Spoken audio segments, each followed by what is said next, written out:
Ministry of the American Family Association.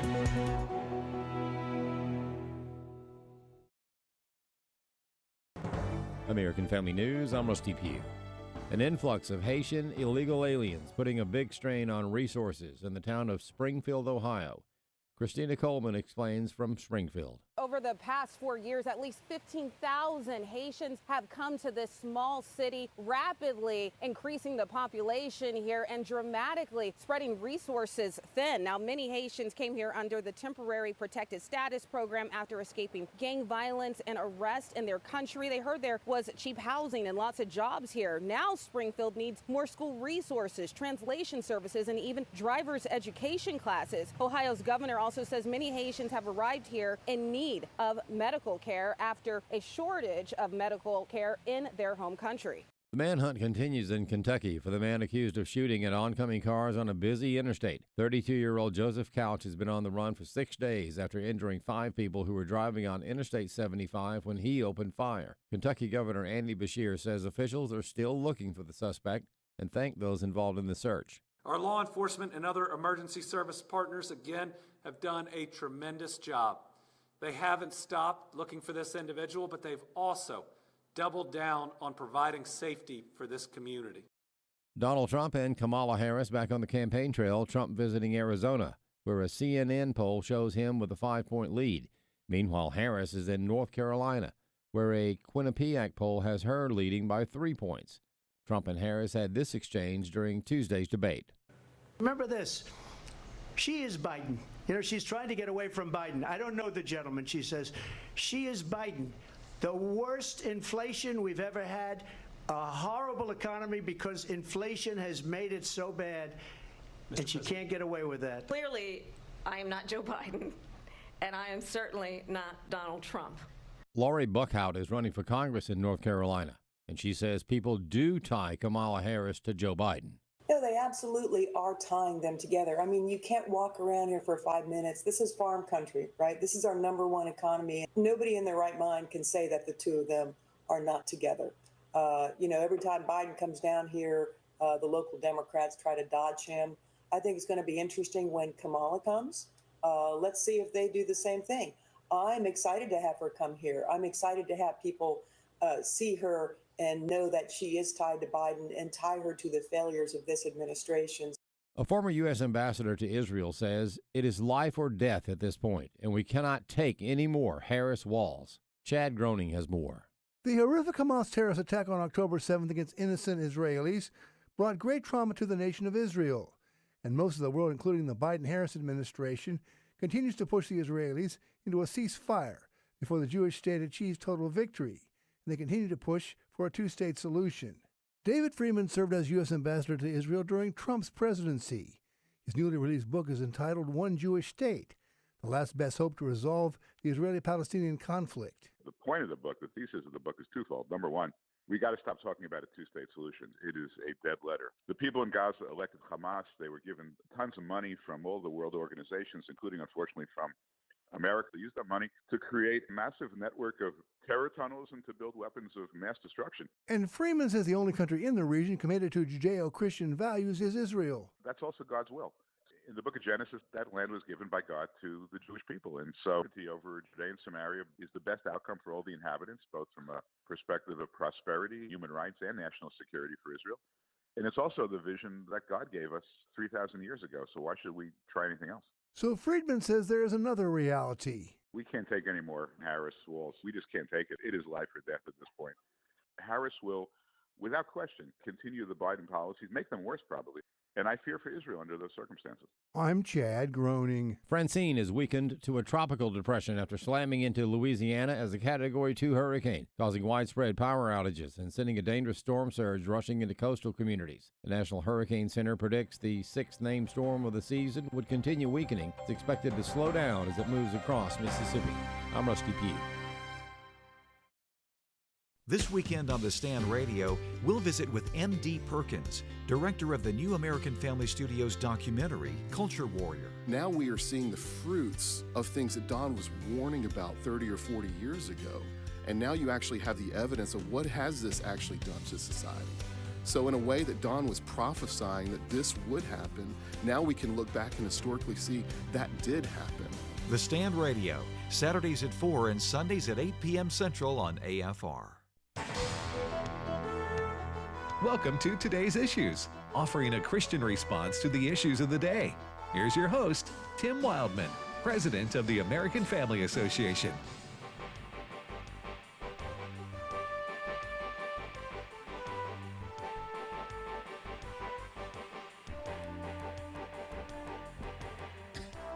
Hey, good morning, everybody, and welcome to Today's Issues on the American Family Radio Network. I'm Tim Wildman.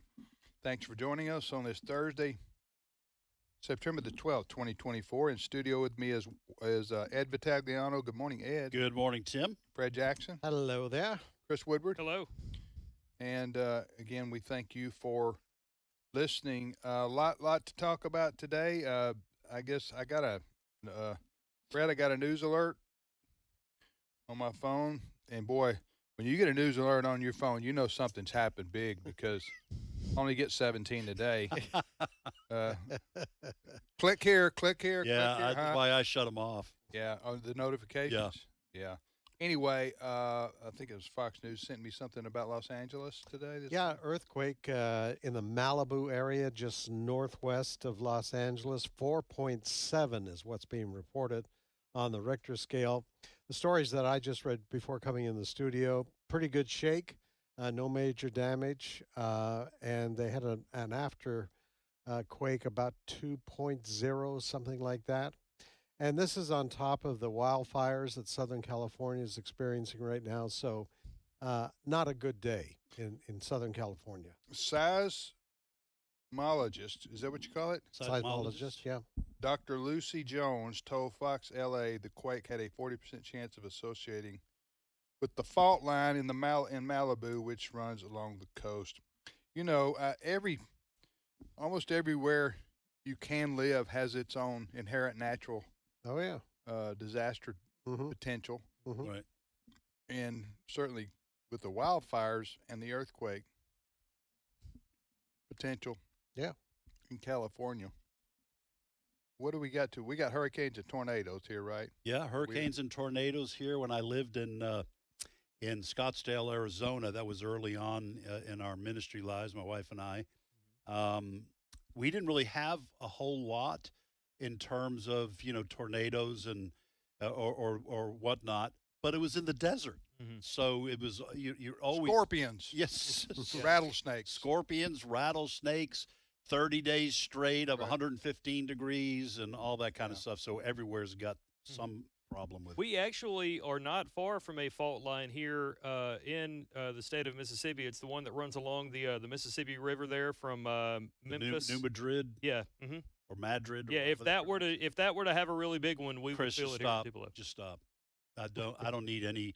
We've got an election coming up. Please don't start talking There's enough stress in the world right now. Please don't start talking about the new Madrid fault and what happens if it goes off. Okay. I've been on a simulator before that it was trying to teach people about, like, the last time that had a big quake. It's in Jackson, Tennessee area, I believe. Yeah, they felt the tremors in Boston. It made the church bells. Yeah, that's right. Ring. Mm-hmm. When was this? 18 something. It was back in the day. It was was even before Fred was born. That's when they said the Mississippi River ran backwards. Flowed backwards, yeah. Is that one of those? No, it did, because the ground shook and sent it. I mean, it was temporary. Mm-hmm. Were you backwards. There? No, and that's you're going to ask me a question. And then you're going to pound on me. I read it on Facebook. Pound on me. I'm just kidding. I've always heard the river ran backwards when that earthquake hit, and the new Madrid Fault, which is, as you say, runs along the Mississippi River from Missouri down to Mississippi. And that was, but I don't know I've forgotten what year that. Now, if I'm not mistaken, these smaller earthquakes are actually a good thing, because this is what I understand from my in-depth pursuit of geological and knowledge, earthquake knowledge, seismology. That it actually releases some stress on the fault line, so that you don't get a big one later on. That's what I've kind of like going outside when you're under stress. It's just yelling at the moon. Yes, rather than kicking the dog. Now people just make a TikTok when they're mad. Right. Or in some parts of the country, eating the dog. Oh, well, we didn't need that. I heard that We didn't too. need that. All right, so there was an earthquake in Los Angeles this Yes. morning, but by California standards, it was small.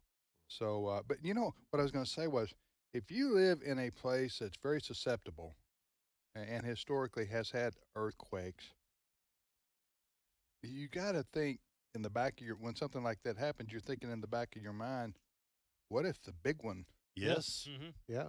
I guess they're try to be prepared as possible. Yeah. I mean, When we lived in the Vancouver area, Mhm. there was a lot of talk, a lot of preparation talk on a fairly consistent basis about what to do because we lived in a suburb of Vancouver, British Columbia, Yeah. which was below sea level. Okay. And basically what they told us is that water would flood in. And From the sea? Yes, because the way the ground is, and the water would also come up from the bottom.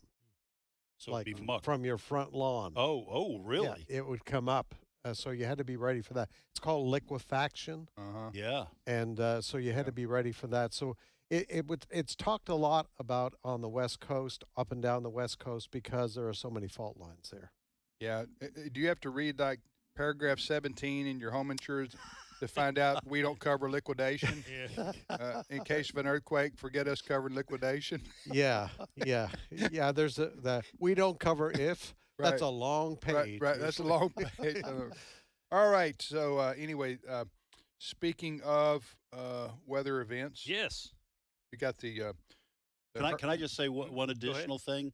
So if you decide you're going to move to Wyoming or Montana to get away from the California earthquakes, there's also that Yellowstone caldera. Have you ever read about that, where it's kind of like a bowl-shaped thing? And they expect if that ever erupts, it would cover the entire country in like 3 foot of ash. It would obliterate life on the United States. There's an active. It's not like scheduled, quote unquote, to erupt for 300,000 But it's a volcano, or what is it? It is. It's a volcano, but it's underground. Yeah. We need to make sure that those astronauts that are stuck in space hear this show because it might make them feel better about being stuck, potentially lost in To space. stay up there. Yeah. Avoid all the natural. There could be. And if you do come back and the world is, excuse me, filled with monkeys that are running the place, right, like Planet of the Apes, you'll know what happened. Yeah. All right. So the Hurricane Francine made landfall yesterday. It did. It made landfall as a Category 2 in places I'm probably about to mispronounce. Cocodrie and Morgan City and Terrebonne Parish, Louisiana. It has since been downgraded. It's not as bad as some people thought it would be, but a lot of people are without power. There are downed trees, a lot of floodwater and flooding problems today in parts of Louisiana and Mississippi especially. The without power part, that's what I think. It's hot in Louisiana, and you don't have power. Yeah, and then, of course, some of the Mississippi Gulf Coast got it as well. But I don't know how, usually the power is restored relatively soon, although I think I heard somebody say last time a hurricane hit Louisiana, they were without power for 2 weeks or something like that. Can be in August. The folks, I'm sure it's men and women, but I guess probably most places, mostly men. But these folks who get your power back on, these are like heroic figures. These are like from the Marvel universe. Right. I mean, they're out in lightning storms and everything else, tree limbs down, wind, and getting the wires back up so we can so our air conditioning comes back on. Yeah. And the clocks start blinking. Yes. Yes. All right, so anyway, they got some flooding, but yeah, as hurricanes go, not as damaging as some in the near past, if that's what. And actually, for some folks, there's some benefit to this. Some areas, northern Mississippi being one of them, extremely dry. Yes. And so there's some welcoming much of the needed rain. Ooh, yes. Much needed rainfall. All right, next story. Well, this is probably something we're going to see continue to, I guess, trend on social media platforms such as X. In the last couple of days, since Vice President Harris and former President Donald Trump had a debate, and she and her friends that were mediators from ABC, since they all claimed that late-term abortion is not a thing in the United By the States way, of America. we need to say, excuse me for interrupting, but I'm cognizant of our listeners. Some of them tell us, please warn us when you're going to talk about. Thank you. Oh, something that could be graphic. Yes, and we're talking about late-term. Late-term abortion. Yeah, so go ahead. So Harris and her and the moderators the other night claimed that it's a Republican talking point. Late-term abortion is not a thing in the United States of America. Since that point, an organization called Students for Life has been doing videos where they call abortion clinics and confirm on video, on camera, that late-term abortions not only are possible but also actually happen, even in instances involving cases of Down syndrome, for example. I've got audio here of Kristen Hawkins of Students for Life on a campus, on camera, calling an abortion clinic in front of students who told her that late-term abortion for genetic conditions is not a thing. Clip 5. We're going to call the abortion facility, and I'm going to tell them I'm pregnant with a 32-week fetus, as you say. Hi, I just turned 32 weeks pregnant. Am I able to come in for an abortion ASAP? I wouldn't be able to see you for the week of the 23rd, so that would put you at 34 weeks. Can I still have an abortion at 34 weeks? Yes, ma'am. I just have to do an intake form. Do you have about 5 minutes? Sure, I have 5 minutes. Yeah, I just found out that she could have Down syndrome. I can still have the abortion right, even though she has Down syndrome? Yeah, so we just have to do an intake because the doctor... It doesn't matter. That's late-term abortion, ma'am. That's abortion in the 8th month of pregnancy that's discriminatory based on someone's genetic code. She just confirmed she would commit an abortion on me with my child who's viable and can live outside the womb. Now, I sent that video to Kamala Harris, David Muir, Lindsay Davis, and ABC asking for comment. Don't hold your breath. They probably won't respond. If they do, I will let you know. Now, what we just heard, just to be clear, that was, who was that and what was the... Kristen Hawkins of Students for Life. She's been on our radio program, Students for Life. And what she was on campus there, and she was having a discussion / argument with some students who said to her, oh, you're just making that up. Abortion clinics don't perform late-term abortions like that. And she says, okay, why don't we take our phone? I'll take my phone right here. We'll call the clinic, and we can all listen to what they say. And then they confirmed that they would do 34 weeks.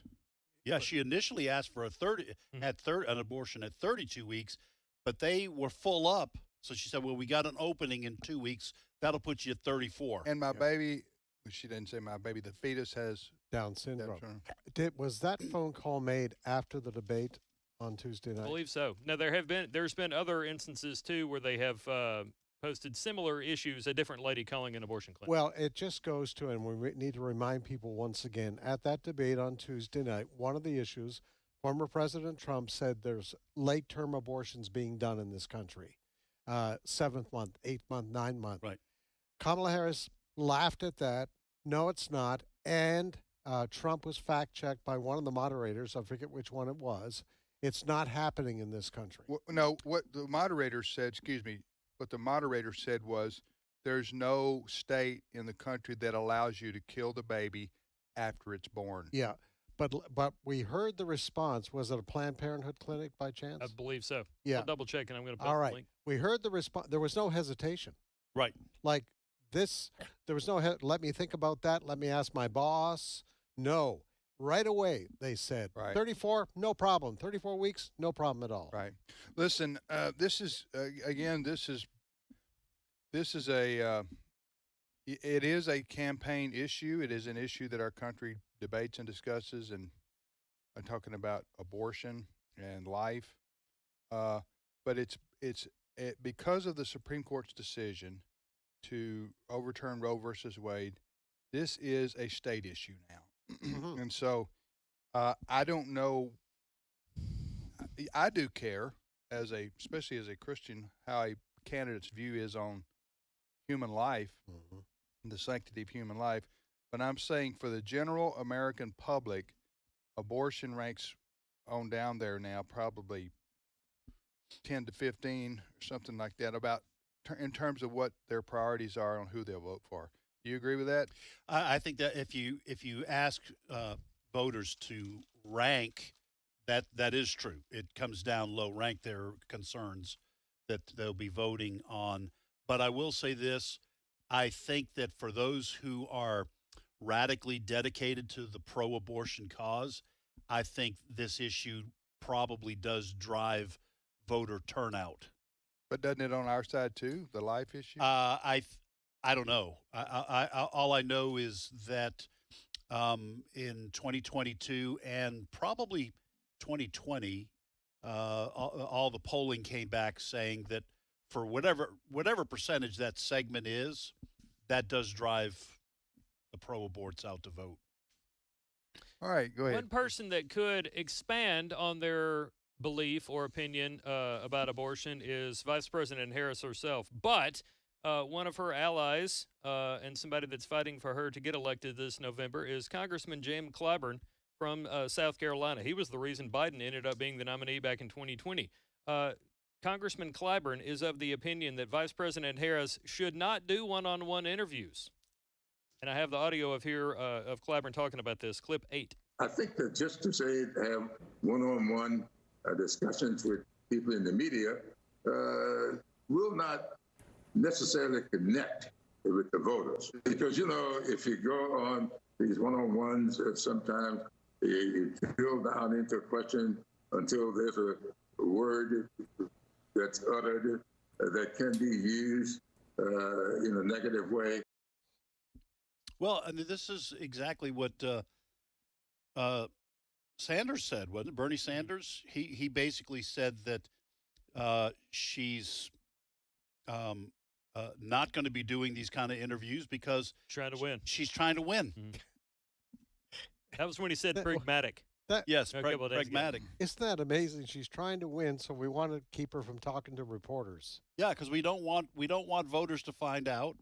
Yeah. And now he's probably saying in these one-on-one interviews, you can make a mistake and then the other side can use it. I understand it, but that's part of the sifting process that the electorate has to have. We have to find out whether, we don't want a president in the White House who makes mistakes when she's talking to Vladimir Putin or talking to NATO allies. You've got to be able to handle the pressure. And part of the process leading up to the election is you got to find out whether these people are qualified for the position. Yeah, if you can't handle and I'm using air quotes, tough question from CNN and MSNBC, places that she's likely to do interviews with, how can we expect you to pull a Reagan and say something like, tear down this wall, you know? Yeah, well, listen, this if you're her, anybody's political campaign team, all right, and you're trying to decide what's best for my candidate that enables them the opportunity to win, okay? You're always trying to think about how do I now, I'm not saying this is good and healthy for the body politic. Right. I'm just saying in today's world, how do I handle the my candidate to keep them from their weaknesses from being exposed too much that it cost them votes in the election? Yeah. And so that's why they kept Joe Biden in the basement. Right. That was in you may say, well, that's not right. He should be out there answering questions and traveling. Well, okay, that's true. I agree with you. But that's not smart politically because you don't want to have him out there stumbling and bumbling around. Which is what sunk his campaign. Ultimately, back in the summer, that was finally got so bad. Yeah, everybody in the world saw it. But if you're a Democrat, you can get away with that. You can get away with the isolationist policy. Right, because the media doesn't call you out. The media doesn't call you out for it. If this was Donald Trump and some advisor was saying out there, now we don't want Donald Trump doing any more interviews because he might say something that's, can get him in trouble. The mainstream media would be all over that. And it would be a constant drumbeat of criticism. Yes. Yeah. But that doesn't exist for listen, we all I'm sure Donald Trump knew this and his team that running for president you're just going to have to face the media. I don't think I'm sure he was upset by the 3-against-1 on the debate Tuesday night, but yeah, it's not a secret. He said ABC, we need to take their broadcasting licenses away. That wasn't helpful either. Because that, listen, we know here at American Family Radio, we don't want the other side politically to or a political party that disagrees with our views on abortion. Let's take that. We don't want our licenses revoked. That kind of stuff doesn't help Trump because the left promotes him as a dictator wannabe. Right. And he just gives them ammo after ammo, you know. I'm sure he was still very angry after the debate. I'm sure he's heard. He probably knows that wasn't his best debate. You know, and really, Trump with self-reflection. I want to see that. Well, what I'm saying is, he was probably frustrated. Does he sit on the You're merciless. on the patio by himself with a Sprite, going, No, he drinks Coke. How I could have done better by Donald Trump. Diet Coke. I will say today that Real Clear Politics, and I actually noticed this last night, for the first time in several days, Real Clear Politics, their electoral map, has gone back to claiming Trump is going to win this election. For several days leading up to and through the debate, Harris was supposedly winning 273 to 265, which is extremely close. Yeah. Now they're giving Trump advantage. He's got 281, she's got 257. So basically what that means in English is if the election was today, Real Clear Politics thinks Donald Trump is going to win a close race, but 281 to 257. But, of course, that is if there's no shenanigans. Well, subject to change next week. Yes, yeah, that's true. And that's true. Because it did change from favor. We're talking about the Real Clear Politics, which is a good website to look at because it's an average of all the polls. And the Real Clear Politics national map showed Harris ahead last week, true? Yes, it did, yeah. Okay, and close. Mm-hmm. But now it's flipped, and it shows Trump ahead, again, close. That might be why she is supposedly out there pushing for another debate. Maybe that's hey, even my debate performance over him didn't improve my numbers. That's speculation. Yeah. Nobody's told me that. Yeah. What does that map show? So it's a blue-red map. I'm looking at it, too, as you have it pulled up. The whole West Coast is blue, even Nevada? Yes, they are giving but Nevada's going to be really close. Yes, right? it is. And to your point, when you look at Real Clear Politics, their compilation for their polls, Harris supposedly is only up in the polls in Nevada by 0.6. Yeah, it's a virtual tie. It could go either way. So anyway, it's going to be. Let's go ahead and take our break right now. It's going to be a nail biter. Yeah, I mean we're doing. That's what our country needs. Yes, we need more stress. We need a razor thin nail biter that takes 3 weeks to decide and finally goes to the Supreme Court. Listen, on November 5th, we're going to have AFR News coverage of election night right here in the studio, and we may be here till midnight. We've done that before. Yeah, and it is not good for the old. It's free Maylocks for everyone. I already here. have the roll-out mattress in the office, ready to air up. Yeah. All right, we'll be back momentarily with more of today's issues. Stay with us.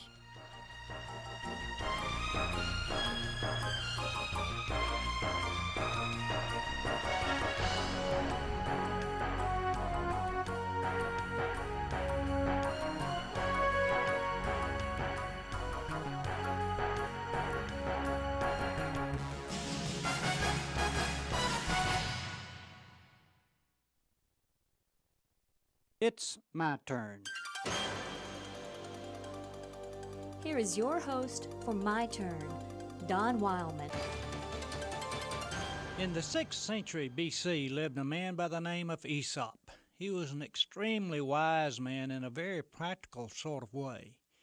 He was a master storyteller whose stories carried with them a great principle.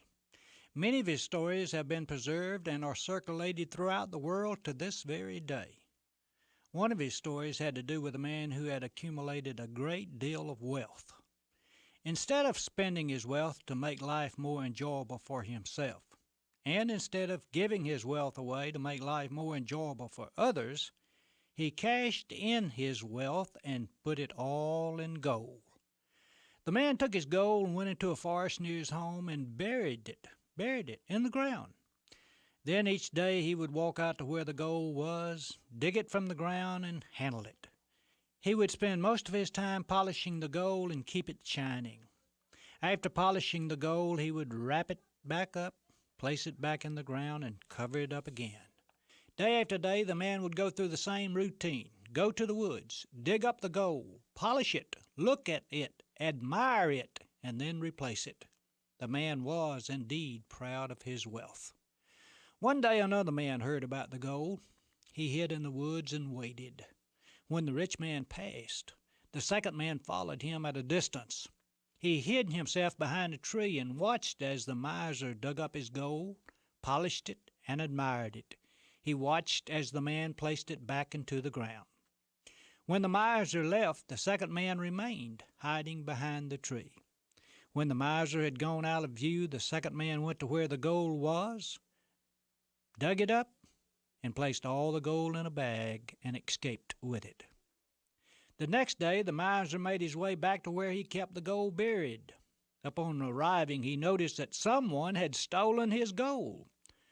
The miser began to scream at the top of his voice, "Someone has stolen my gold! Someone has stolen my gold!"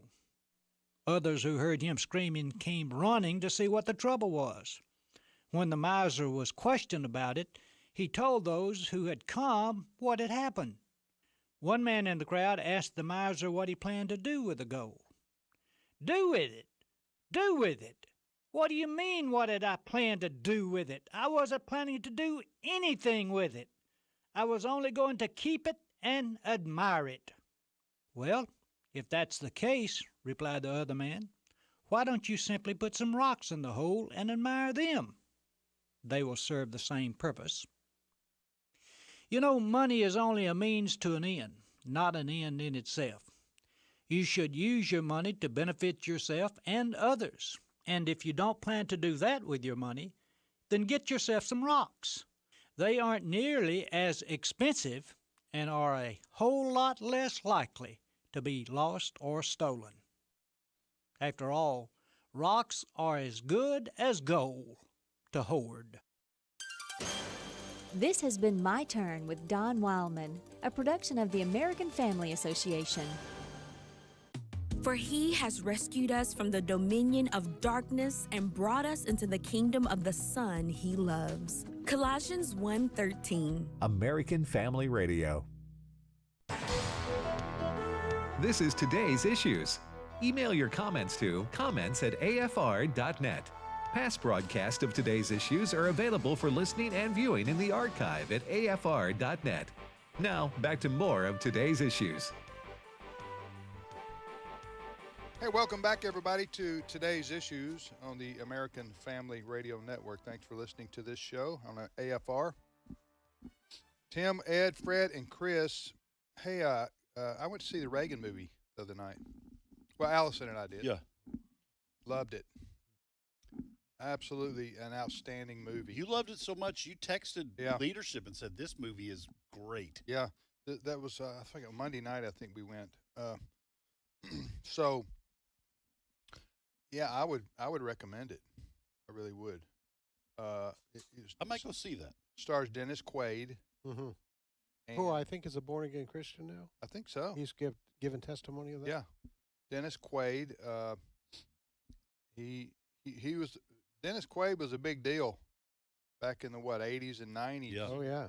He was one of the top actors in Hollywood. Mm-hmm. And then, like all happens to all of them, you know, they hit their peak and then they, I don't know what you call it. You go downhill. But he didn't go. I've gone that route. Yeah. You hit your peak. I hit my peak. You hit your probably peak in the 90s. In the 90s. But anyway, the Reagan it's called Reagan, and it's, you know, it is anyway. I highly recommend it. And the funny thing is, we were at the theater, and again, it was Monday night, so there weren't a lot of people there. So you know how a lot of theaters now you can leave your seat, go to the restroom, and come back, and nobody asks you anything, right? Right. It's like, huh? I mean, yeah. So, but there was one of their attendants, you know, and I was coming back from the restroom mid-movie, and that happens too. Yeah. When you get to be 61 years old, things like that start happening to you. But anyway, going in, and he looks at me. He goes, This guy, he was about 19. He goes, "Oh, you must be in the Reagan movie." Because of your the age? demographic. Yeah. I'm a 61-year-old Monday night movie attendee. He had me pegged for which one of the 8 movies I was going in. Yes. He said, "You must be going in the Reagan movie." I said, "Yeah." Well, why do I look that old? Huh? Well, I told you about a year ago, a young lady, my wife and I went to, I think, a Mexican restaurant or something, and I was paying, and she said, I didn't even say anything. She said, "I gave you your senior discount." Didn't even ask you? Didn't even ask me. I said, "What? How did you know I was over 55? Right. Yeah. Then she blushed a little bit. Years ago, back, this has been 4 years, and it still hurts. But I went to a thrift store here in town because my daughter's school was having a spirit week where they dress as different things, and she needed a few clothing items. My wife sent me a text message saying, go grab these things or whatever else. And I'm standing there in the line, and the lady ringing me up, I was not even 40 yet at this point. Now, I've had gray hair since I was 20-something, okay? Yeah. Bad genetics. But anyway, I'm standing there in line 38, and the lady says, "How old are you, sir?" And I said, "Why?" And she said, "Oh, never mind." So I go home and I tell this to my wife, and she was like, she was going to give you the discount. Yeah. I'm like, well, so on one hand, I'm still mad about that, but on the second hand, I could have saved $4. Yes. We do need to let our listeners know that you said there were a couple of minor profanities. Yeah. There's a couple. But they're minor. But some people, they say no, none. Yeah, there are a couple of curse words, but when you say they're minor, then people go, "Oh, really? Yeah. You consider it?" No, I don't. But you know what I'm saying? Yes. There's no use of the Lord's name in vain. Right. There's no hard profanity. I'm just saying. But it was the movie was historically accurate. It kept your attention, and it focused a lot on. But it just told you the story of Ronald Reagan's life. Yeah. And so we enjoyed it. You said you might go see it? I think I will. Yeah. I forgot about it after you texted this out. I thought I'm going to go see that. They're probably going to know which movie you're going to see of the 8. I'm going to get a discount. All right, next story, Chris. Well, I want to mention this real quick. You know Taylor Swift endorsed yes, and I am shocked that a liberal would support a liberal running for office. I don't want to cause bad blood with the Swifties. Right. Well, that was like you said, that was not unexpected. Yeah. People may say, "Who cares?" And I don't care. She's free to do that. I mean, we all, But I don't think you should underestimate her influence. No, you're exactly right. She's not. She's the. If you had to poll the people of the earth, Taylor Swift's name is probably going to be top 5.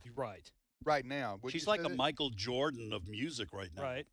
Right. People everywhere know. She is the Elvis or Michael Jackson or Madonna of her current generation in terms of music sales and everything. Or even more popular, if you can believe that. I don't know too much about her music. I've heard a couple of her songs, but she has fans by the millions and millions and millions called Swifties. And so when she posts something, those people do pay attention. I'm not saying they follow like zombies, but I'm saying she did endorse Kamala Harris to be, but she's, like you said, she is known Taylor Swift. She grew up, I think, in rural Pennsylvania. I think so. I don't know.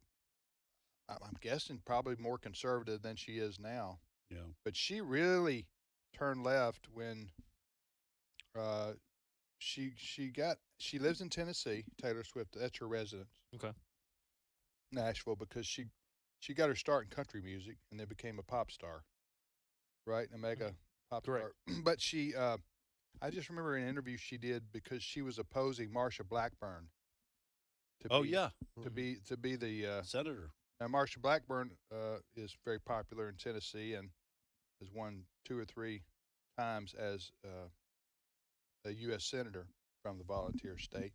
But Taylor Swift came out opposing her. And Taylor Swift's, I think it's fair to say, her issues that she cares most about are like trans. Mm-hmm.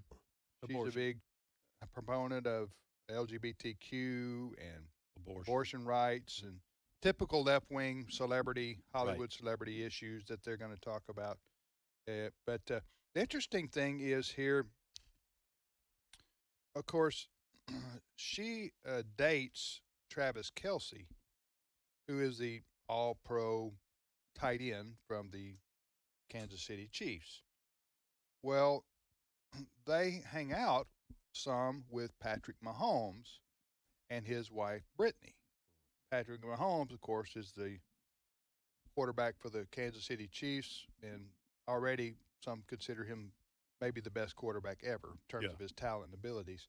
So he's all over the place, too. Well, the interesting thing is Britney, the wife of Patrick Mahomes, has endorsed Donald Trump. Right. So but they hang out, or they did. I don't know if they will continue to. Hopefully they will, so that people can be friends, even though they did. Right. And that is possible. Disagree on politics, but you have, but anyway, so that's just one of the news stories that's out there. So, but I know people say, well, who cares what Hollywood celebrities say or what entertainment celebrities say? I would agree that in general, but Taylor Swift is different. And would you say? Yes, absolutely. And her support of the people who love her. Now, you said, I'm not saying they act like zombies, but I'll say it. No, I'm tongue in cheek. I'm saying that if she said at her concerts or post on Instagram or post on it, whatever, you have got to Twitter. get out and vote. You've got to vote for Kamala Harris. I think that would drive a lot of her supporters and fans, probably her younger ones, who ordinarily would not vote, to the polls. Yeah, that's what I think. Well, we're just speculating here, but I do know that she is the most popular entertainment star in the world right now. You're listening to Today's Issues on the American Family Radio Network. Did you say Jan is on? Fred? Yes, Jan Markel, who joins us every couple of weeks. She's host of Understanding the Times. We can ask her that.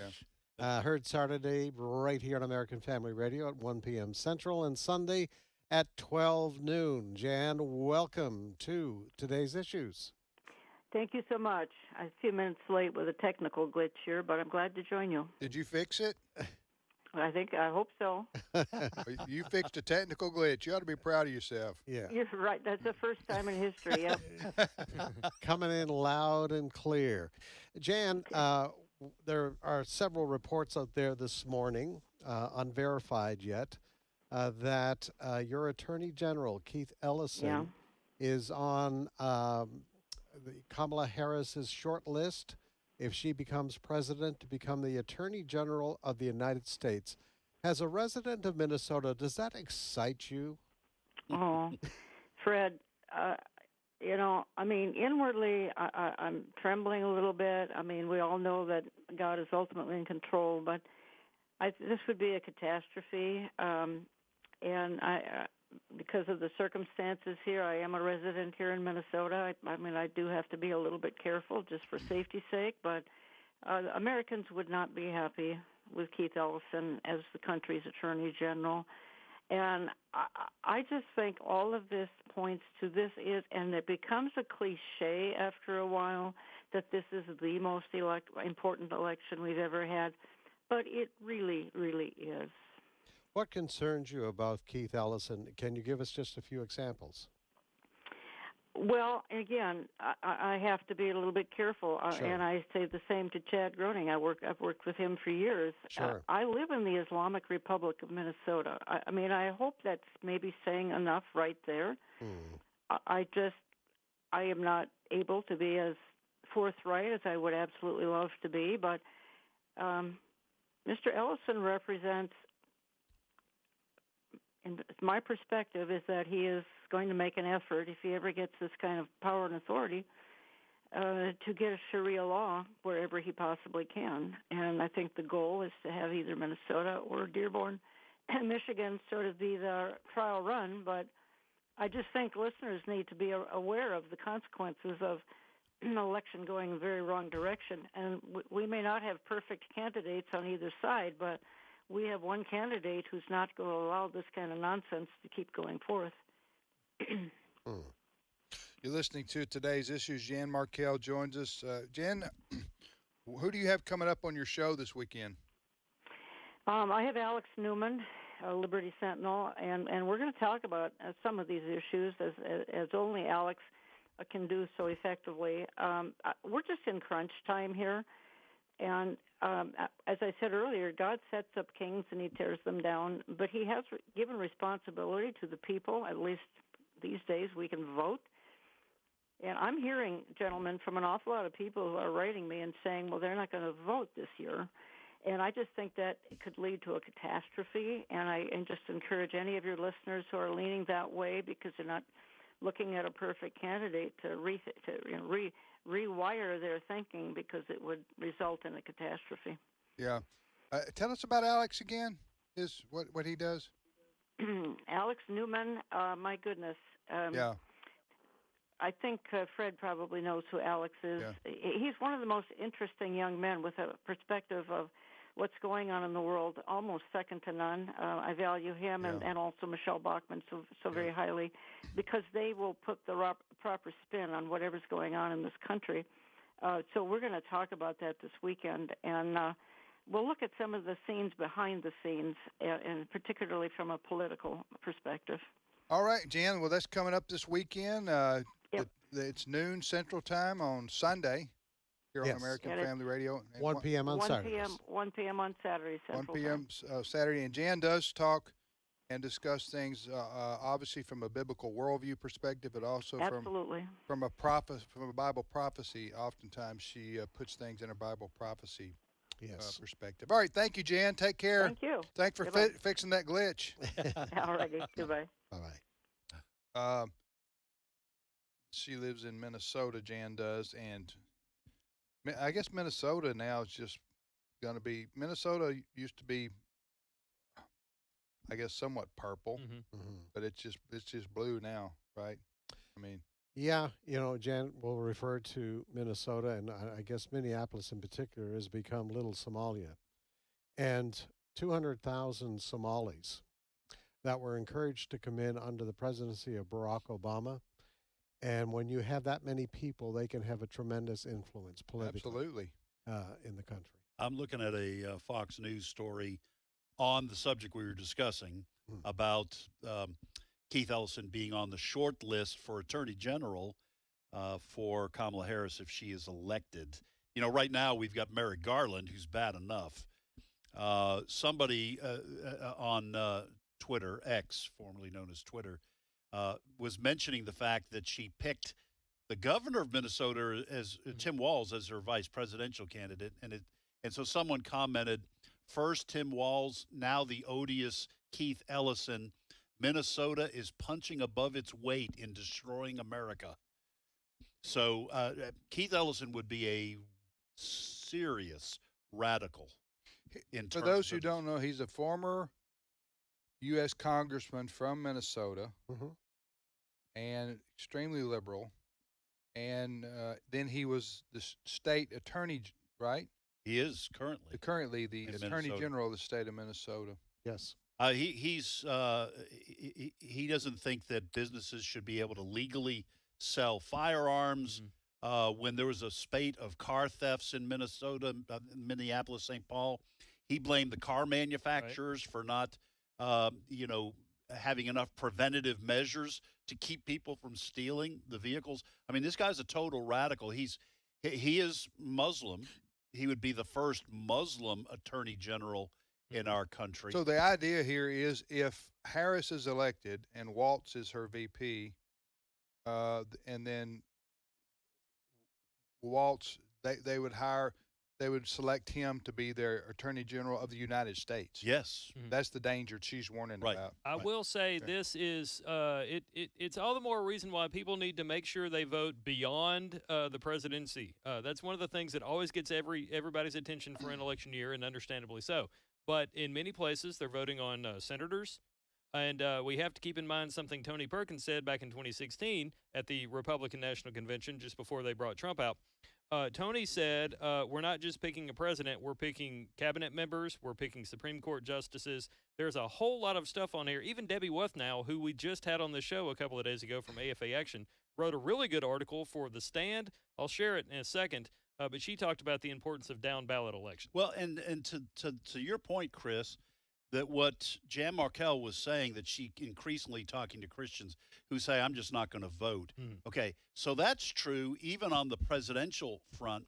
But you mentioned down ballot. If you're going to stay home because you don't like either Trump or Harris, then you're letting the vote for congressmen or congresswomen, your senators, you're letting go your responsibility maybe to pick someone for the school board or mayor. You're like governor. You're letting all that go. You can't just not vote. Right. By staying home. Well, and a lot of state legislators who eventually move up the ranks and become a federal legislator, they start out at a city council or a school board. And they, That's but listen, I want to be careful here. I know some people have what they believe to be biblical reasons for not voting for Donald Trump. I understand that. I don't want to insult anybody. But first and foremost, let me just say, if you are not voting at all, you're not getting a Christmas card from me. Okay, I don't care if you go to my church. All right, you have to vote or you don't love your neighbor. I'm just going to say it. We're supposed to love our neighbor. You don't want to vote for people who are in charge of your children, your grandchildren, and your neighbor's children. You don't want to vote. You want to throw all that because you have a purity test for president. You are you're going to get or what you deserve. any other office, but certainly for president. You'll wind up being in your prayer closet praying for the National Guard someday. Yeah. When wickedness flows down your street, and I don't want brother. Yeah, listen, I don't want to hear it. When you wound up. complain about how what our country's coming to, well, then you should have voted. Alex was on maybe a month ago, 6 weeks at most, and he talked about Alex McFarland. Yeah. And he talked about how he does hear from people saying, we shouldn't try to interfere with God's plan. We shouldn't get involved in politics, stuff like that. And Alex said on this show, I hear you, but where are we going to live? Right. Well, so was he talking to the people who say what? That say we shouldn't bother voting. Let me continue preaching for just a second. Amen. You think there's something wrong with child trafficking, sex trafficking? Well, that's what's happening at our southern border. Yeah. All right? That border's thrown wide open, and children are being sex trafficked all the way up and down Latin America. So you tell me you don't want to vote for someone who might shut that border? Right. Well, then their blood's on your hands. Okay? You got to take a stand sometime, and you got to vote for the lesser, if you want to put it this way, lesser two evils. All right, and we're talking about. At least it's less evil. It's less evil. And if that's the way you want to frame it, I've heard that all. People say I'm tired of voting for the lesser of two evils. Well, you know what? As long as we're in this world, and it's made up of human beings, that's the choice you're going to have. Oftentimes, less evils is a good thing. It's a good thing. Yeah. Listen, there are young people getting raped and murdered by illegal immigrants in this country. There are people who are dying from candy poisoned with fentanyl. You don't think it makes a difference that border? So securing our border, what you're saying is securing our border does make a big difference in our country and in our future. And consider where the candidates Harris and Trump stand on that. That's what you're saying, and that does matter. That does matter. All these things matter. Mm-hmm. This is not an abstract. You can't stay home. This is not an abstract exercise where you're all sitting around the campfire and roasting hot dogs. I don't think I'll vote. And marshmallow. I don't think I can vote. Donald Trump is X, Y, or Z. Okay, listen. Yeah, he's X, Y, or Z. Right. Okay, but we're talking about the future of our country. Right. And we're talking about possibly going communist. Right. And there are people who say, I think I'll just stay home. Yeah. Man, I just need to stop right now. I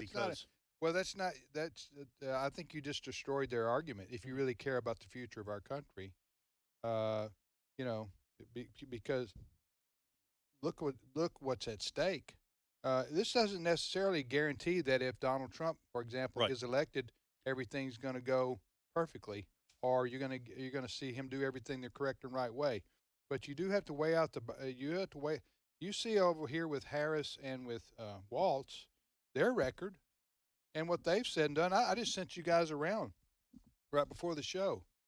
Harris, when she was interviewed, when she filled in a survey for the American Civil Liberty, for the American Civil Liberties Union, the ACO, the infamous ACLU, she filled out a survey 4 years ago.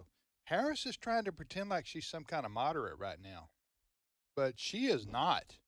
She is to the left, or she's as far left as Bernie Sanders and Elizabeth Warren. That's her record. In fact, I think she was known as the most liberal member of the United States Senate before she became the VP. Now she's trying to play like she's and project herself as some kind of centrist. You know, I own guns. Tim Walz own guns. We're not here to take people's guns away. Remember that? Yeah. What she said the other night. Okay, the record. Do you still have that? Do you have that? Do you guys have what I sent around? I got it right here. Okay, what I want you to read from, Chris, this was a story.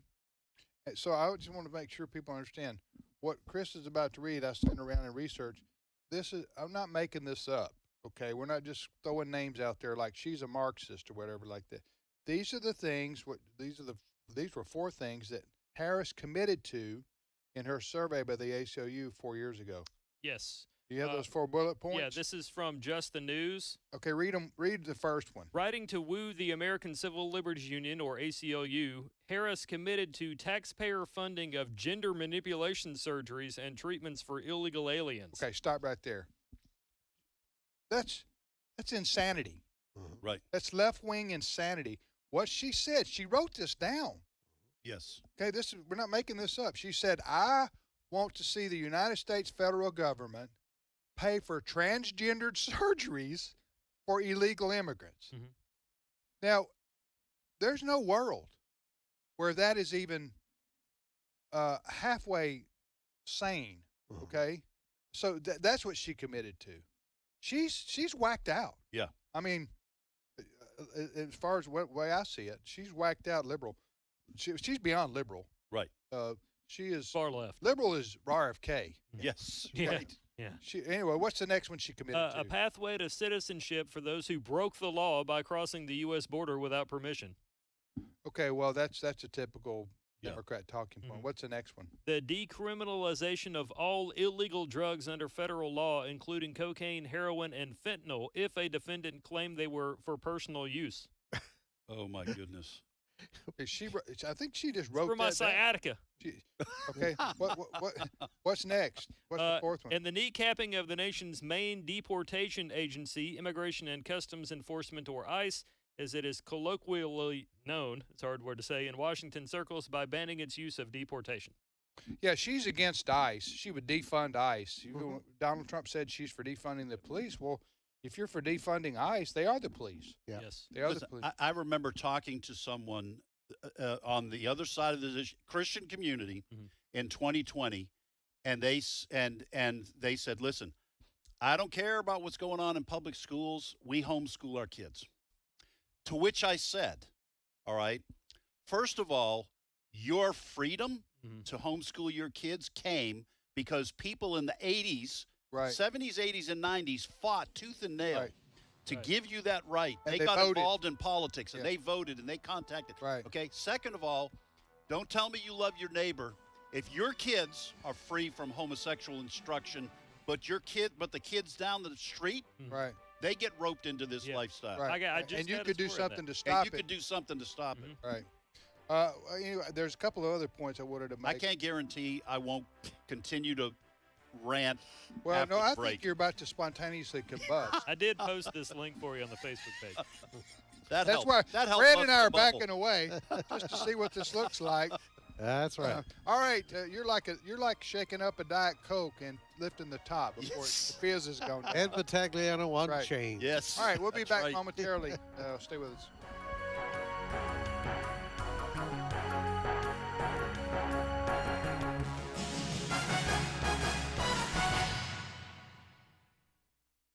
The views and opinions expressed in this broadcast may not necessarily reflect those of the American Family Association or American Family Radio.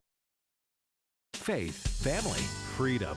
American Family Radio. As a federal or state employee, you have the opportunity to support the American Family Association through the combined federal campaign by designating a monthly payroll deduction using 12037. You help AFA continue to fight for your family. So when you complete your CFC form, remember, AFA's number is 12037. And thank you for your help. This is American Family Radio, a listener-supported ministry of the American Family Association.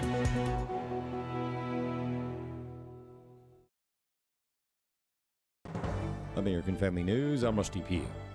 Wildfires continue to burn in California as officials work to put out the blazes. Jonathan Hunt has the latest from Wrightwood. We're in Wrightwood, a ski resort town that has been at the center of the bridge fire over the last couple of days, which has now burned about 50,000 acres. That's 80 square miles. This is one of the sort of vacation cabin areas. Some firefighters out now still trying to douse those flames. It's just another example of the extraordinary work these firefighters are doing day in, day out on so many of these fires in so many small towns, big towns, trying to protect every single structure that they can. Temperatures, by the way, have come down a lot over the last 24 hours. That's going to help. The humidity is going up. That will all also help. Parts of Louisiana recovering after Hurricane Francine. Craig Herrera has the latest from New Orleans. It's a cleanup effort time across portions of southern Louisiana. Most of Francine and the remnants and what's left over continue to track up into portions of Mississippi, Arkansas, Tennessee, and with the ridge of high pressure to the north, that moisture will stay over the Gulf Coast states for a couple of days right in through the weekend. The threat does continue for flash flooding in and around portions of the Florida Panhandle. I've also been talking about severe weather and the chance for tornadoes along the Florida Panhandle as some of the energy continues to swing on through. Now, as we go into the afternoon, businesses out here have been power washing a lot of the sidewalks, getting ready to open up. Most of them were closed as Francine barreled through yesterday afternoon. In New Orleans, Craig Herrera, Fox Weather. Vice President Kamala Harris continuing to insist she opposes a fracking ban, noting the U.S. has increased its domestic production of oil since President Biden took office. North Dakota Governor Doug Burgum, however, says the vice president can't be trusted. They have put roadblock after roadblock from over a dozen agencies, and then including through executive orders, whether it's canceling pipelines or stopping the permitting of natural gas export. This has been an anti-U.S. energy administration. For her to say, I didn't ban fracking. The labor market is showing more signs of cooling. More people are filing for unemployment benefits, though there are still no signs of significant layoffs. The update includes the Labor Day holiday. The number of new claims for unemployment benefits rose modestly by 2,000 last week to 230,000, and the previous week's number was revised higher to 228,000. New claims are little changed after dropping from an 11-month high of 250,000 in late July. Those remaining on benefits in the latest reading came in as expected at 1.85 million. Companies are apparently pulling back on hiring and are mostly maintaining current staffing levels. Ginny Cosola, Fox News. Job Creators Network has announced Hispanic voter activation events ahead of the election. The Hispanic Vote Coalition is a group of Hispanic Christian-led organizations, including Job Creators Network, which is working to get Hispanic voters out to vote their values. Mary Thomas, Executive Director of the Hispanic Vote Coalition. We are going to have events in Pennsylvania, Nevada, and also Arizona as well. We just had an event in D.C., and we are gathering large groups of pastors and talking to them about talking to their congregations and getting them energized to vote for biblical values and, to stand up and have their voices heard, because unfortunately, too many Hispanics and too many Christians are not voting, and that's very much reflected in the state of our country as we see it right now.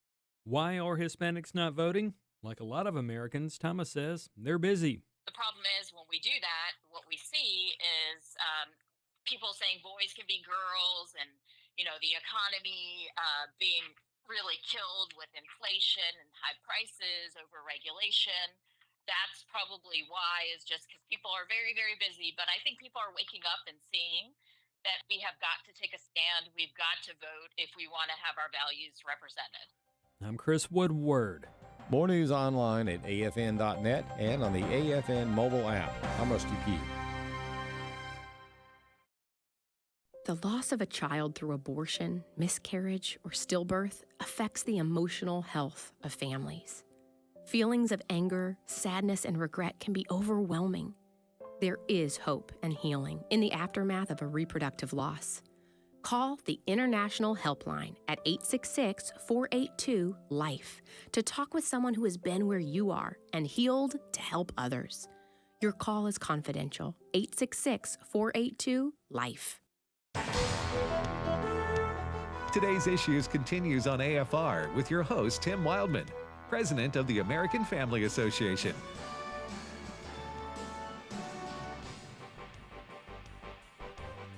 Hey, welcome back. Welcome back, everybody. Last 25 minutes of the show today, Thursday, September the 12th. Thanks for listening to AFR. Tim, Ed, Fred, and now Steve Paisley. Jordan, good morning, Steve. Good morning, everybody. How are you, sir? I'm well. I wanted to mention a couple things. Sure. Before we It's jump your into show. I share it. I share We the show. appreciate it. We were talking about Kamala Harris, the vice president, who's obviously the Democrat nominee, and how a lot of she's trying to fool people into believing that she's just she's some kind of a political moderate. All right. She and her record belies that over and over and over again. They're coaching her, her team. You don't need to state publicly you endorse and embrace what most people consider to be far left radical ideas. Even though you may hold those positions, you need to hide that. Right. Or disguise that because that could hurt you in the general election. So she's trying to act like now. Remember in the debate, she goes, I'm not trying to take anybody's guns away. I'm a gun owner. And so is Tim Walz, as if she's, hunting. And I mean, she's in favor of public buybacks. Yes, mandatory. Mandatory. Okay, so this is an example. I'm just giving you an example. She says, okay, I'm for guns. I'm for the Second Amendment. Basically, is what she's saying. Well, in the past, she says we need mandatory buybacks, right, Steve? She did. So how do you reconcile saying I'm not for taking anybody's guns away, and then previously she said I'm for mandatory gun buybacks? How do you reconcile that? Not only is she a politician, she's a Democrat politician, so everything that comes out of her mouth is questionable. Don't believe a thing she says. Believe what she's done. And what she's done she said has in the been, past. Yeah, what she has done has been nothing but socialist Marxist community. Yeah, I don't like it when people just name call and throw around terms that are inflammatory unless you can back it up with facts, right? To demonstrate that what you're saying is actually true. Yeah. Let me mention go ahead. two other things real quickly, and then I've mentioned this before, but I mean they're just some of the best examples. Remember when we had the riots after George Floyd's death? Remember that? The riots, especially big ones in Minneapolis, right?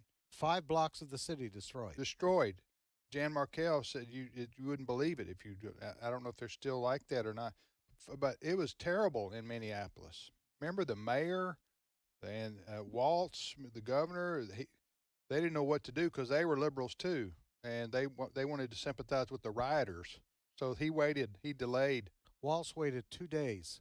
The mayor of Minneapolis appealed for help to help the right. And Waltz governor waited 2 days because I think he waited 2 days because he didn't want the National Guard to stop the rioters. That is right. Okay, but I digress. Remember that though. Kamala Harris, the vice president, tweeted out at that time. It was called a tweet. Here, to everyone who followed her. Go and help pay the bail for the rioters. Mm-hmm. Here's how you can do that. Do you remember this? Mm-hmm. That's not mainstream, right? In any way, shape, or form. That's not moderate. Go and pay bail for the people who are burning down the city of Minneapolis. That's what she was saying with her actions there was that I agree. This is my interpretation. Okay, if you disagree with it, that's fine. What she was saying was, I agree with the violent protest going on in Minneapolis, and these people who are burning down the city should not be held accountable for their actions because their cause is just. Yeah. Now, is that a crazy way to interpret her saying help pay for the bail for these people? No, it's not crazy. And the problem here is that one of the problems is that the moderators for ABC, David Muir and Lindsay Davis, could have easily, quote unquote, fact checked Kamala Harris during the debate. On a number of these issues, because she said Tim and I are gun owners. We're not taking anyone's guns away. A fair and impartial journalist would have said, well, Madam Vice President, in 2019, you said that you support mandatory gun buybacks from the federal government. So how do you reconcile the statement you just made with what you said in 2019? Because what Kamala Harris would have had to do all night on Tuesday is say, yeah, I did say that, but I've changed my mind. A fair and impartial moderator would have just kept their mouth shut for everybody. Ask the questions. Let the other candidate challenge it if you want to, but that was the worst. Yeah, but don't fact check Trump and then don't fact check exactly. her. That That's was what I'm saying. If you want to fact check Trump, fine, but also fact check her. Yes. The one. Let me finish this one point here. I mean, Fred, you can just unleash if you want to. But I want to give you another example how she is not a moderate in any way, shape, or form. She's not even a traditional liberal. She's out there, way out there on the left. I mean, like walking the plank, about to fall off into the water. Here's what she did. You remember when, and she's a race baiter all day, every day. All day, every day. I'll give you that. You say, well, how do you know that, Tim? Give me an example. Okay. Do you remember, and I mentioned this the other day, sometimes I feel like I'm Sean Hannity. I just say the same thing every day. And I like Sean Hannity, but he does repeat himself every hour and a half. And he repeats himself. Yes, he does. All right, so anyway, remember when the Jussie Smollett story broke? Jussie Smollett story broke. Remember that actor who completely made up a story for attention for himself, said he was attacked by two MAGA Republicans carrying bleach at 2 a.m. with a noose in Chicago, which is MAGA country. Yeah, big MAGA country there, downtown Chicago at 2 a.m. in the morning. Got home. Remember, he went to Subway. Yeah. He was attacked on the way home. Well, on the way to his hotel or whatever that was. Yes. So he made it home or hotel or whatever. He made it there with his sandwich. And the noose around his neck. And a noose around his neck. Left it on his neck. He left the noose on his neck and then called the cops, and they came and to verify his story. Yeah. So anyway, everybody knew from the moment that story hit that was just bogus from the start. Well, what did Kamala Harris, the vice president, wasn't she the vice president, or was she a senator? Was this prior? Yeah. Was this prior to, this was, excuse me, she was not vice president. No. She was a senator. Yeah. This is prior, and I think she was running for president. She may have been, but you will notice that there are no race riots while the Democrats are in office. They only happen when Republicans are leading things. So this was during Donald Trump's. Okay, this was January 29, 2019. Okay. She tweeted that what happened to Jussie Smollett was a, quote, modern-day lynching. She didn't even let the story and the facts come out before 24 hours into it. She's race baiting. She's saying what happened to Jussie Smollett did happen. I agree with him, and I buy his story. And it was a lynching. It was a modern day lynching what happened to him. So that's the judgment. This is the judgment process of a person we want potentially in charge of our country. And listen, does racism exist? Yeah, it has, probably since since we've had races. But if racism is a problem and needs to be talked about and discussed, it needs to be proven. It doesn't need to be used as a dividing, inflammatory issue to make people. And I'm thinking to myself, she's over there saying all Donald Trump wants to do is divide us. And I'm going, you're saying you're paying for the people bail to burn down Minneapolis? And you're saying Jussie Smollett's story is real and they tried to lynch him? And who's trying to divide us by race? Right. By stirring that up. Yeah. Huh? Go ahead, Fred. The floor is yours. You've waited patiently. Yes, you have, Fred. Ed and Tim, no. What you're saying, all good points that you're making.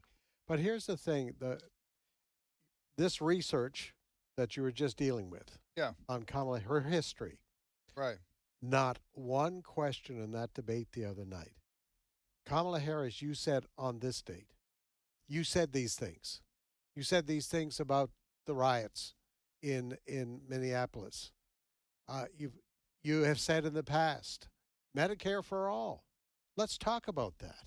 How are you going to make that happen, Kamala Harris? There were so many things that she could be checked on, and they were totally ignored. Well, Fred. One question I would have asked, when did you change your mind on these issues? That's what, if I was a moderator, when did you change your mind on this? How come we didn't hear these things for the last 3.5 years that you've been vice president? Mm-hmm. Why have you been hiding your opinion from the American people? You know, she comes up, she gets away with, I've kept my values. She has. My values haven't changed. My values haven't changed. So what value? Just my positions. Yeah. What value were you supporting back when you were against fracking, and now you say you're okay with it? Explain that to us. Yeah. Also, her response on Israel was just convoluted. Do you remember this? Yeah. She's asked about Israel. She basically says, I support Israel and Hamas. Yeah. Because she says Hamas is a terrorist organization on the one hand, and then a minute later she's going, but we need a two-state solution with Hamas and Israel having a two-state solution. Mm-hmm. She's trying. What she's trying to do right there, she's trying to make the Hamas supporters happy. Yes. And say she still stands for Israel. Mm-hmm. And Benjamin Netanyahu and the Israelis are going, we can't have this anymore. You can't have it both ways like that. Fred, I think you're being unfair to the ABC moderators. They had to have plenty of time to talk about January 6th. Because everybody still cares about that. Mm-hmm. So we can't try to ask the vice president about how she's changed her issues. I just want to come to the defense of Jussie Smollett. It's Jussie. Jussie Smollett. It might not be well known, but the noose around his neck was later discovered to be a rope with a handle that you use to pull down garage doors. So, like what happened at Talladega with that boat? Are you making a joke there? Yeah. I remember that story. Yep. Just nooses were turning up everywhere. Every single garage door had one. Yes. All right. And listen, by the way, just so no one misunderstands, lynching was a terrible crime against black people and others. Other people were lynched. Do you know that there was a bunch of Italians lynched in the 1800s? Only you would know that. No, I'm serious. So we're not joking, folks, about the crime of lynching and the abominable sin of lynching people. We're not joking about that. Right. We're joking about Juicy Smollett. Juicy. All right, I'm sorry. Listen, I'm just relaxing now. So after my rant last hour. I remember you guys, I was listening the first hour, and you guys talked about Taylor Swift endorsing Kamala Harris. Mm. Well, the Babylon Bee's making an observation. Taylor Swift, about 3/4 of her songs are about breaking up, right? So I wouldn't know, but that's what I've read. Yeah. So the headline for the Babylon Bee is "Woman Who Makes a Career Singing About Her Bad Choices Endorses Kamala." That's good. That's good. Did you know that I read where you want a useless fact? Sure. Yeah. Absolutely. I can't have too many of those. Okay, I got you a useless fact right here. Did you know that, speaking of music, that the average person stops listening to new music, generally speaking, but when they're like 31 or 32 years old? Really? Yeah. I believe it. Well, I'm trying to put myself in here because I always try to get You're myself double into that, right? Yeah. Now, I will say this.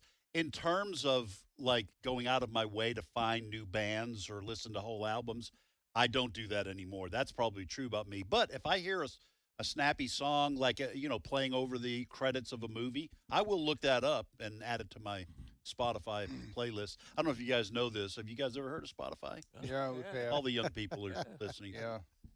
Spotify. That's more in the summer when they're swarming around. You Spotify. Oh yeah. You get your fly swatter out and you go for it. But anyway, so yeah, most people, I think they hit the data is full or something at age 32, and they don't want to entertain the idea of listening to new music. So that's why always whatever era you're from, you go. Best music ever. And it's the oldies, right? Yeah. The oldies but goodies. I would also say not only does the hard drive start filling up, but if you're raising kids, you don't have time to sit. Who has time? Right. Remember we were in college? We listen just to a lay new in your album? bed, listen to a whole new album because you got nothing else to do. Right. No. That's not true when you're raising But anyway, kids. when you say Taylor for my generation, they're thinking James. That's Right. true. That's true. And he also is endorsing Kamala. I'm almost positive. He's a liberal too. But still got great music. Yes. All right, next story. All right, we've been talking a little bit along the way about the assassination attempt on Donald Trump. It was a traumatic event for a lot of people, including his wife, Melania. She has put out a little statement that says that she thinks that we're not getting the whole story. And what you don't see in this audio clip, obviously, I got this off of Don Lemon's feed. You're going to listen to her. Don Lemon had a video of himself underneath her while she was saying the statement, doing nothing but rolling his eyes and shaking his head. Listen to cut 14. The attempt to end my husband's life was a horrible, distressing experience. Now, the silence around it feels heavy. I can't help but wonder, why didn't law enforcement officials arrest the shooter before the speech? There is definitely more to this story, and we need to uncover the truth. What's the ominous music? Just whoever posted it. Yeah, I think she put that there. But yeah, there are people on the far left. Now listen, on the conservative side, there are far right nutcases too. All right, there's nutcases everywhere, increasingly. All right, but on the left, I've read on X people on the left saying, I don't think he actually got shot. I think it was all faked. I mean, have you seen this kind of stuff? Yes. Somebody posted a question because they had an up-close screenshot of President Trump's right ear during the debate, and they said, if he got shot, where's the scar? I mean, it just there are people everywhere, and so it doesn't surprise me that Don Lemon was rolling his eyes. And the distress of what was Melania's? What did she say there at the end? What was her main point? She put that music behind there. I think she did. The only clips I've ever seen of her saying that are accompanied by that music. So I don't know if somebody else. That's did not AI, right? That's really her. No, that is really her.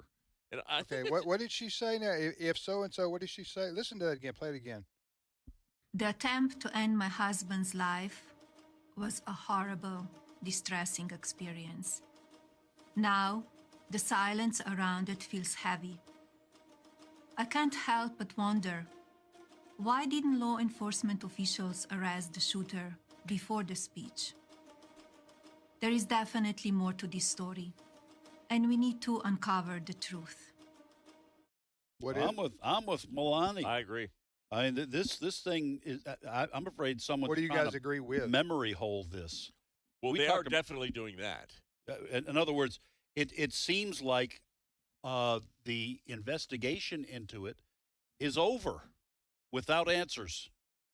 And that was what she brought up, the question about why didn't law enforcement arrest the shooter before. There are far more questions than just that. Oh, my gosh. Who's investigating this? In fact, if it wasn't for members of Congress who several weeks ago actually went to Butler, Pennsylvania, and started asking these questions, we wouldn't have even heard that stuff. Why did they cremate the body within a week of the crime? Who was he texting? What kind of a 20-year-old bests the Secret Service and gets a shot off at the president and has encrypted accounts that are linked to foreign accounts? Now, let me just say this. In fairness to the FBI, okay, and the Secret Service or whatever, maybe they are investigating this and we just don't know it. All right, I want to be fair. I'm sure there are members of the FBI who do their job. I don't know why the FBI is not saying, hey, we are continuing to investigate and we're going to get to the bottom of this. They're not. According to the people that I'm listening to, they're trying to cover it up as fast as they can. Can you imagine? What are they covering up? I'm just asking questions. Yeah, no, that's fine question. When I ask questions, I don't mean I disagree with what you're saying. Sure, sure. Who's that covering what up? The Secret Service is trying desperately to hide. All right, is this your opinion you're about to give, or are you giving the factual newsman Steve Jordan? I am reporting what I have heard from sources who know. Mostly Dan Bongino, who I listen to his podcast, who's staying on this like a dog on a bone, that the Secret Service is so incompetent. It has been trailing. It always reacts to the last issue. They didn't have shoulder straps on their weapons until after 2000. Shoulder strap, you can hang a gun there and do something else. No. So they are totally incompetent. They're desperately to cover it up. And the guy that they're naming as the interim head was involved up to his neck in denying Donald Trump more protection when he was asked repeatedly. See, those are all questions that I want answers. And Dan Bongino has background. He was Secret Service. His Secret job was just he protected Donald Trump. He protected Donald Trump, or no, George Bush and Barack Obama. Okay. So he has much experience in this. And let me ask you this: can you imagine if someone took a shot at Joe Biden or Kamala Harris? God forbid. We do not. Oh, I do not. We do not want that to happen. Absolutely not. But what do you think? Do you think a month later that we wouldn't hear a word about it, especially if it was some guy that they could possibly link to MAGA? Yeah. Oh, my gosh. You wouldn't hear the end of it. We have such a profoundly corrupt media in this country. It just boggles my mind. It's so frustrating, and I'm so disappointed at times to be part of this industry because it just – right, well, Fred? Steve, you're one of the good guys. Do you agree, Fred, about the media? No, no question about it. We see it being we saw it demonstrated in the debate this week. Right. I mean, the bias that was shown there. You're exactly right. You know, it's really interesting. While you guys were talking in the last 45 minutes or so, the current Attorney General of the United States, Merrick Garland, was giving a speech. Several networks were covering it live. And he was out there saying, I will not allow this department to be a political weapon for anyone. So he's saying that they're getting threats. Yes. And if they are getting threats, and if they are from MAGA people, we roundly condemn that. Yes. That should not happen.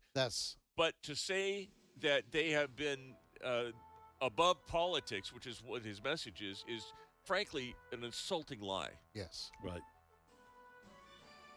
So expect Steve to get a visit from the Secret Service, the FBI, and the IRS thrown in for good measure. All right, Steve, enjoy your life. I'll say hi to the Jason. Wherever that may be in the future. No, Jason Bourne. Jason, I would just turn myself in. You can't go on like that, living like that, huh? Yeah. You'll get a fair shake. All right. See you tomorrow for Trivia Friday. Have a great day.